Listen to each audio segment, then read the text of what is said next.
પટેલ મનીષા મનુભાઈ, પ્રાથમિક શાળા P centre Sutaria, તાલુકો બાલાસિનોર, જિલ્લો મહીસાગર.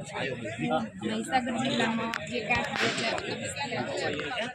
જ્યારે આ શાળામાં આવી ત્યારે શાળામાં જોયું કે બાળકો 2-3 દિવસ એક જ દિવસ ઘરમાંથી ભાગ્યું. એટલે મને એક વિચાર આવ્યો. એ વિચારને મેં નવતર પ્રયોગ તરીકે અમલમાં મૂક્યો. મારા પ્રયોગનું નામ છે મારું અનુપમ પ્રયાસ મારી શાળા, જેમાં મેં પહેલાં કેપ્ટન બનાવ્યા. એ કેપ્ટન જ્યારે શાળામાં આવે ત્યારે તેમના ફળિયાના તમામ બાળકોને શાળામાં લઈને આવે તે રીતે કામગીરી સોંપી. અને જે કેપ્ટન શાળામાં 2-3 દિવસ ગેરહાજરવાળા બાળકને લઈને આવે ત્યારે તેમને શાળા તરફથી બિરદાવવામાં આવે. ખાસ તો એ પ્રશ્ન પૂછ્યો, તમે આ અનિયમિતતા હોવાનું કારણ શું તમારા મતે તમે જાણ્યું હશે ને? હા, શું હતું કારણ? ઘરે કાં તો નાના ભાઈ બહેનને સાચવવા, એમના મમ્મી પપ્પા કામે પણ એ તો જાય. બધા જ બાળકો નહીં, અમુક બાળકોને અમુક અલગ પર્ટિક્યુલર કોઈ બાબત હશે ને?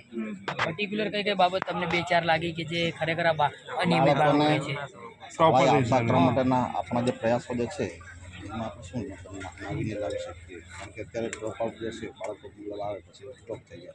ઘણીવાર સુધી મા બાપ ઘણીવાર બાળક સાચવવા માટે આ બધા નોર્મલ રીઝનો છે. આપણે એમાં ઇમ્પ્રૂવ કેવી રીતે કરી શકીએ? મતલબ કેવી રીતે બાળકને સારા કક્ષાએ અને આવતા કર્યું તો એવું કે તમારા લેવલ કોઈ એવા ટીમવર્કથી પ્રયાસો થયેલા છે? હા, મેં બાળકોને જ્યારે આ કામ સોંપ્યું ત્યારે અમુક વિદ્યાર્થીઓ બાળકોના કહેવાથી નહોતા આવ્યા.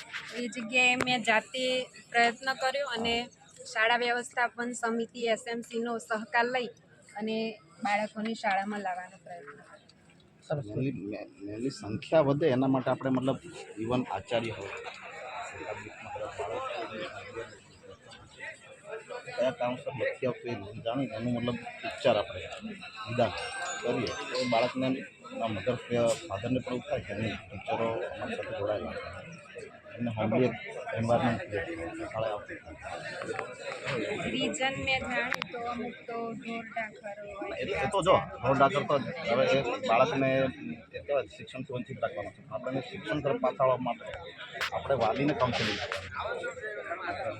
તમે તમારી જિંદગી જીવી લીધી બાળકી શું